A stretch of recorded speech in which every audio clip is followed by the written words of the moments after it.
So I'm never going to buy another Hyundai after this. I just want you to know. Moving on.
What's up, guys? Welcome to Aimless Moto. My name is Dan, and I'm coming at you from the inside of the Hyundai Accent.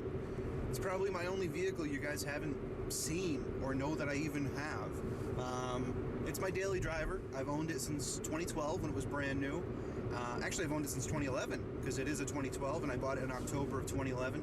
I've had the thing for 4.5 years now, and I thought I'd start off by introducing you to it with the 10 things I hate about it, because why not?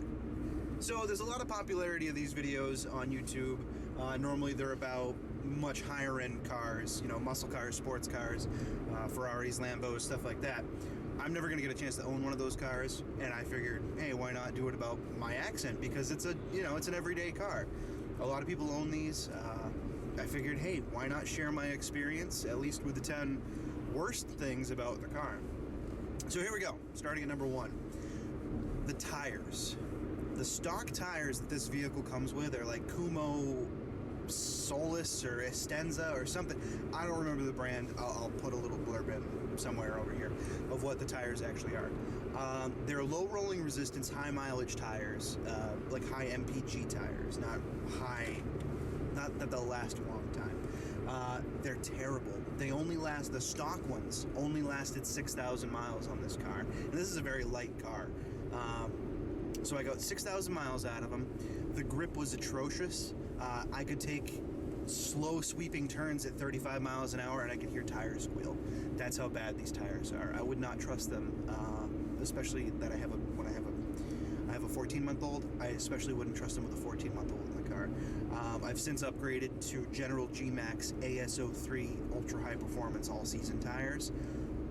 With those tires, with the General G-Max tires, I have never had the traction control come on once in the snow. So let that be a testament to General tires, and a testament to just how crappy those Kumo tires are that come on these Hyundais from the factory. Number 2, rust. Yeah, rust. This car has 95,000 miles on it. It's 4.5 years old. I've driven it every single day, just about, for the past 4.5 years. Some days I would ride the motorcycle, I would take another car, take the Ranchero sometimes. So, probably 300, 400 days out of the past 4.5 years, I did not drive this car every day. But it's never been garaged, one thing. It's always been outside. It has rust on the windshield wipers. Well, the windshield meaning like the roof line of the windshield where it butts in. There are huge rust bubbles, almost like coming all the way through on top of the windshield. The thing is there's absolutely no rust under the car. This has seen salt, calcium, everything every single winter. Nothing. There's not a speck of rust underneath. Even the axles are like still painted black from the factory. So I don't understand it.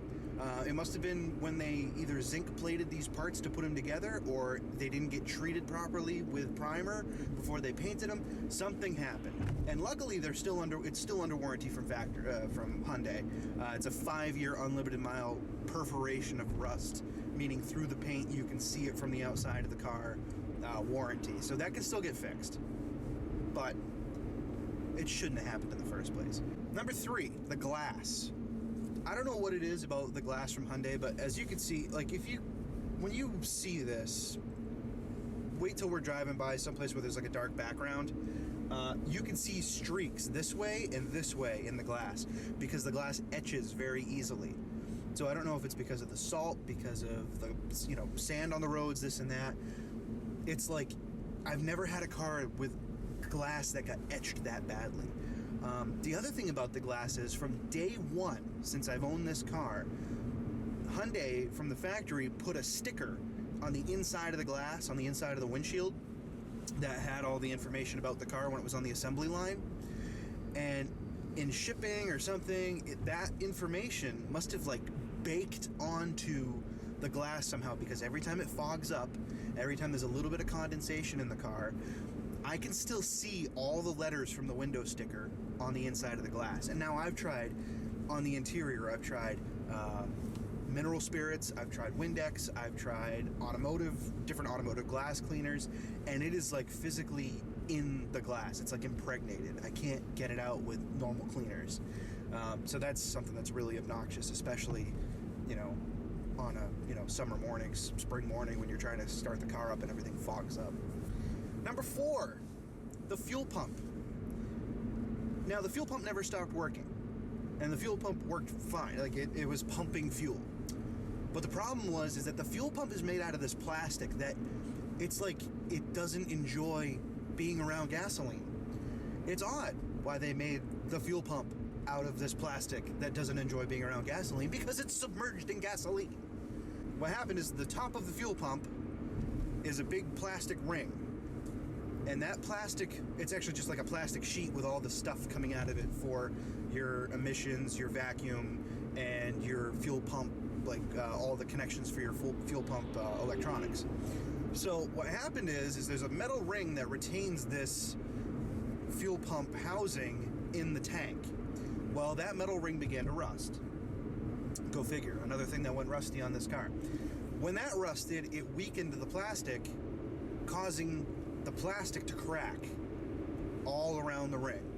So when I took the fuel pump out, because here's the thing, I'll show you what the real problem is when we get to number 5. So I was getting engine codes. Oh, EVAP leak, this and that, blah, blah, blah. Well, here's number 5, EVAP codes. So I'm telling you number 5 to tell you number 4. So number 5 with the EVAP codes is I was getting check engine lights every other week. I would have the Hyundai dealership clear the code. They'd find no issue. They'd smoke the entire system, no leaks, nothing. But I would get EVAP codes, and I would get it was like PO440, PO456, which is small EVAP leak. I think it was PO444, which is a large EVAP leak. My gas cap light would come on to suggest that I didn't have my gas cap on tight enough. Stuff like that would happen. So finally, I had the whole system smoked again. That's when they found the fuel pump was completely cracked around the entire perimeter of where the plastic sits in the tank, and that all the solenoids, every single solenoid for the EVAP system was leaking. So screw you, Hyundai. That's highway freaking robbery. EVAP in the United States is the biggest scam ever. I wish there was a way around it. I wish there was a way to pass emissions without having to plug into the OBD2 port and to check engine lights, because I had to pay $800 for a new fuel pump seal, new fuel pump ring, all the new bolts because they were all rusty, and every single solenoid that goes into the EVAP system on my car, which is just highway robbery. That is not acceptable. And it should have been covered under warranty, and it wasn't, because at 82,000 miles into the Hyundai 10-year, 100,000 mile warranty, gone. 82 is when they stopped doing the EVAP system, and that's when 85,000 miles is when all the solenoids went, because that's when I started getting check engine lights, and 95,000 miles is when the fuel pump finally failed and was giving me large EVAP codes. Number 6, the leather. The leather in this car is the cheap. It's not even cow. I don't know what it is. Chicken leather? I don't know. Because I've gone through 3 balls on my stick shift. I've gone through 3 shifters because the leather has worn off in my hand. The steering wheel is like polished smooth because of my hand on the wheel. There's like absolutely no grain left to the leather.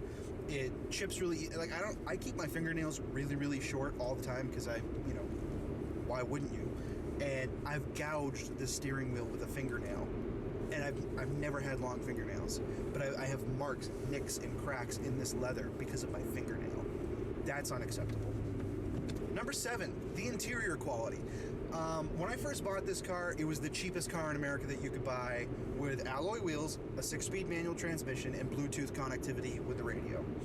Because those are the things that I wanted. I wanted to be able to be hands-free, I wanted to have a stick shift, and I wanted alloy wheels from the factory.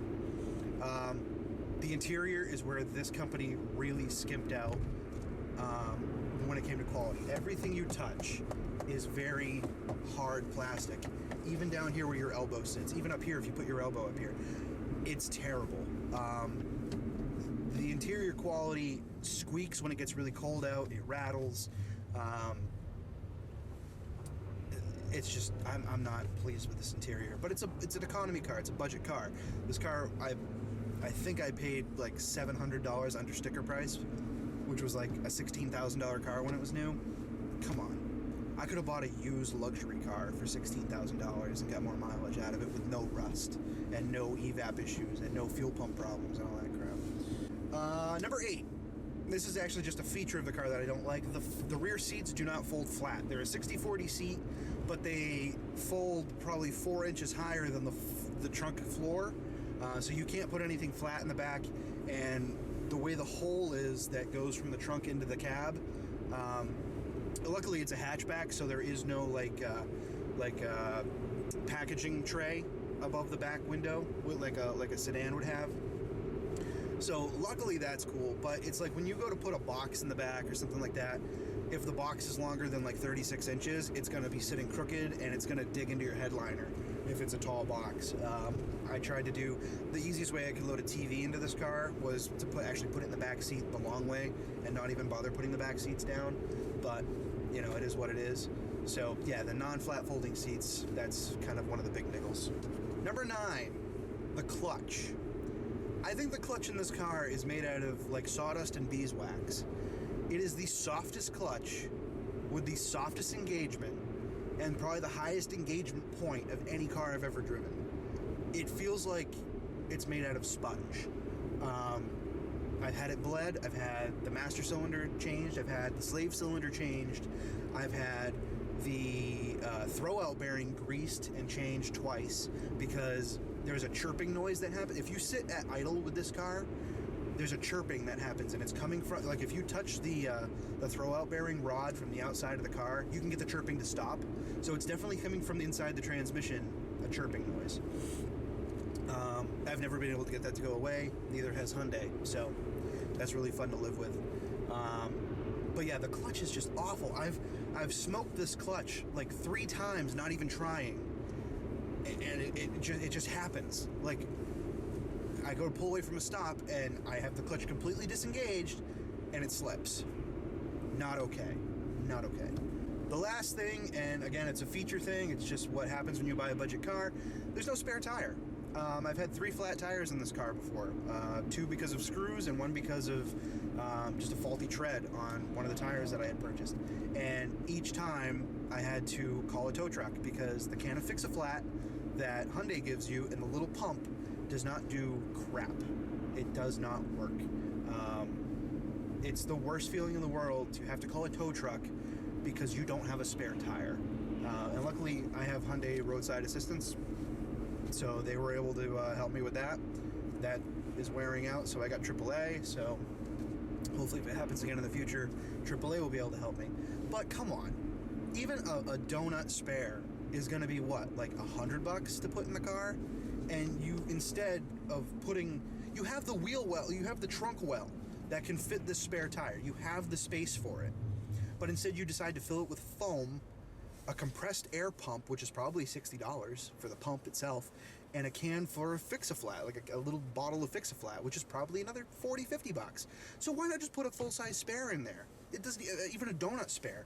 A donut spare is like probably $35, $40 for a manufacturer to actually have it, and then the jack kit and everything. But it's like, you charge $250 for a spare and a jack kit. That's unacceptable. I'm sorry. But that's it, guys. That's the 10 things I hate about my 2012 Hyundai Accent.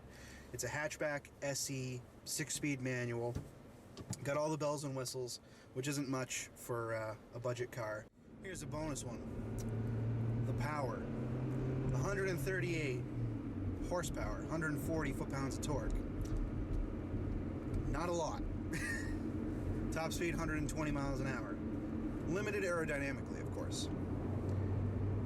Alright, third gear, I'm flooring it. 50, 60, 65. You get the idea. Third gear, flooring it, getting on the highway. Not a lot of poke. So, it really wasn't that bad when I first bought the car. Like, I was like, whatever, it's an economy car, I get it. But after a while, not being able to get out of your own way presents more problems than it fixes. Anyway, guys, hope you enjoyed this. Hope you learned something. I hope it helped anybody who was hoping to look at, a 2012 to 2015, 2016 Hyundai Accent, because they're all the same. Every single one of them. They have not changed a thing in the past 5-6 years on this car.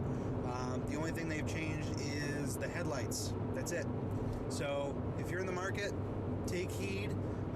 Make sure you get an extended warranty on parts like the EVAP system, the fuel filter. Don't let that stuff get away from you, especially if you're going to put over 100,000 miles on the car at the time that you own it. The other things I can suggest to you are, do not pay over $16,000 for this car. They go for $17,000 now. Don't pay that price. They're not worth it. I don't care what anybody says. I'm never buying another Hyundai as long as I live, just because of all the little niggles. I've had cars that are 20 years old, 30 years old, 40 years old, that have never had problems like this car does, because they use steel, because they use things that actually work. Either they're American-made cars like a Buick, Park Ave, Chrysler New Yorker, the Ford Ranchero.